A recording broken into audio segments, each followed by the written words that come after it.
Belluno condivide con Pieve di Soligo la giornata del dialogo interreligioso che avrà luogo il 26 e 27 ottobre prossimi nel comune trevigiano, la cui comunità è stata scossa dal caso della denuncia dell'imam accusato di aver usato metodi violenti nei confronti di minori che frequentavano la scuola coranica del paese. Il dialogo fra le fedi, dice la consigliera comunale di maggioranza Valentina Lucchetta, deve prevalere sul pregiudizio. L'iniziativa del prossimo weekend è voluta dalla diocesi di Belluno-Feltre, dalla Federazione Islamica del Veneto, dal Movimento dei Focolari e dalla Comunità Islamica Bellunese e già alla terza edizione. Nasce a Belluno da rapporti di buon vicinato, dice Don Giuseppe Bratti, delegato diocesano per l'ecumenismo e il dialogo interreligioso, che ricorda la storica marcia della pace dell'8 dicembre 2015, pochi giorni dopo il sanguinoso attentato al Bataclan di Parigi. Dal capoluogo dolomitico quel messaggio di pace è stato raccolto e ha superato i confini. Prima delle religioni ci siamo uomini, prima di tutto, quindi l'uomo è prima di tutto.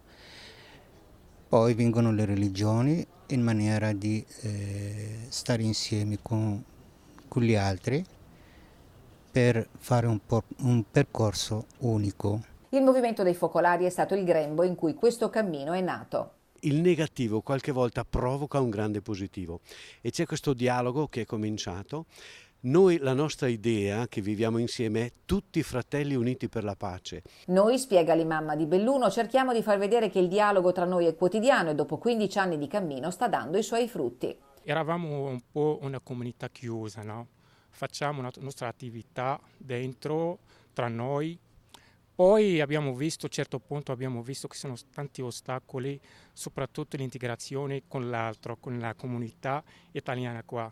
Allora a quel momento abbiamo deciso di uscire fuori. La 2 giorni offrirà spunti di riflessione e di dibattito, laboratori multietnici e esperienze di dialogo anche fra giovani. Molti giovani purtroppo si ritrovano senza strumenti, quindi appunto noi come giovani riteniamo che sia importante organizzare dialoghi interreligiosi